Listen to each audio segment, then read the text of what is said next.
Im Laufe von 6 Jahrhunderten wurde der Genter Altar verbrannt, gefälscht und geplündert. Alles in 3 verschiedenen Kriegen. Er ist das meistgestohlene Kunstwerk der Welt. Einige seiner Geheimnisse wurden gelüftet, andere bleiben verborgen. 1934 erfuhr die Polizei im belgischen Gent, dass eine der Altartafeln getrennt in Vorder- und Rückseite plötzlich verschwunden war. Der Kommissar untersuchte den Tatort, entschied aber, dass ein Diebstahl in einem Käseladen dringlicher war. In den Folgemonaten gab es 12 Lösegeldforderungen. Eine Hälfte der Tafel wurde sogar als Zeichen des guten Willens zurückgegeben. Inzwischen hatte der Restaurator Jeff van der Wecken zu Ausstellungszwecken eine Kopie der anderen Hälfte angefertigt. Das Original blieb verschwunden. Van der Wecken wurde sogar als Mittäter verdächtigt. Nach dem Scheitern der Lösegeldforderungen habe er einfach das Original übermalt und als seine Kopie ausgegeben.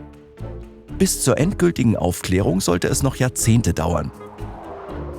Nur 6 Jahre später plante Hitler ein gigantisches Museum.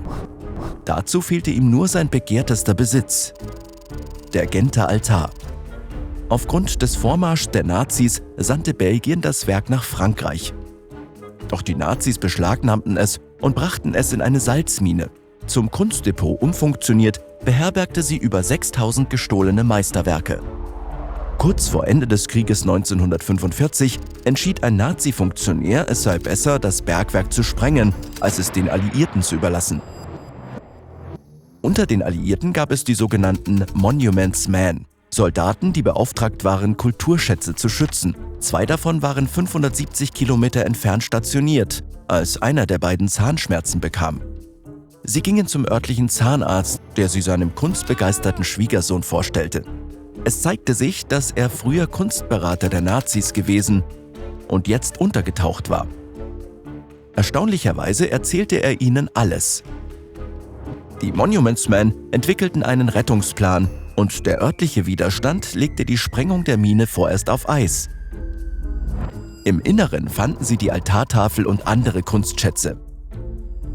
Der Genter Altar, nach seinem Hauptthema auch bekannt als die Anbetung des mystischen Lammes, besteht aus 12 Tafeln mit Abbildungen der biblischen Geschichte. Er gilt als eines der einflussreichsten Kunstwerke der Geschichte. Als Jan van Eyck das Werk 1432 fertigstellte, wurde es sofort als bestes Gemälde Europas gerühmt. Seit Jahrtausenden verwendeten Künstler Tempera aus gemahlenen Pigmenten in Eigelb. Das ergab lebendige, aber matte Farbtöne. Auf dem Altarbild kamen erstmals die einzigartigen Eigenschaften von Ölfarben zur Geltung. Sie ließen van Eyck Licht und Bewegung in bisher nie dagewesener Qualität festhalten. Dabei verwendete er teilweise Pinsel von der Stärke eines einzigen Dachshaars. Durch die detaillierte Darstellung von Genter Wahrzeichen, botanisch bestimmbaren Blumen und naturgetreuen Gesichtern bereitete der Altar einem Stil den Weg, der später als Realismus bekannt wurde. Doch 2019 stellte man bei Konservierungsarbeiten fest, dass jahrhundertelang eine stark veränderte Version gezeigt worden war. Bei Dutzenden Restaurierungen waren einige Teile zu 70% übermalt worden. Als Restauratoren diese Schichten von Farbe, Lack und Schmutz entfernten, kamen leuchtende Farben und ganze Gebäude nach langer Zeit wieder ans Licht. Doch es gab auch verstörende Entdeckungen. Die 4 Ohren des mystischen Lamms hatten lange für Verwirrung gesorgt. Die Restauratoren stellten fest, dass es sich bei dem zweiten Paar um Pentimenti handelte.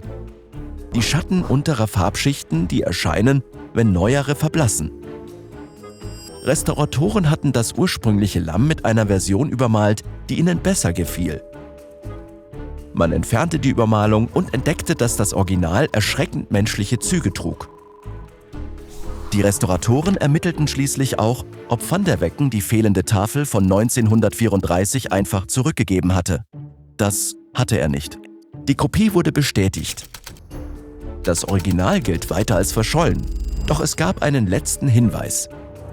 Ein Börsenmakler aus Gent präsentierte ein Jahr nach dem Diebstahl auf seinem Sterbebett eine nicht verschickte Lösegeldforderung. Darin stand: Es befindet sich an einem Ort, von dem weder ich noch sonst jemand es holen kann, ohne die Aufmerksamkeit der Öffentlichkeit zu erregen. Ein Detektiv aus Gent ist immer noch mit dem Fall betraut. Doch trotz laufend neuer Hinweise bleibt die Tafel verschwunden. Lerne weiter mit diesen Videos und vergiss nicht zu abonnieren. Verpass nie die Chance, etwas Neues zu lernen.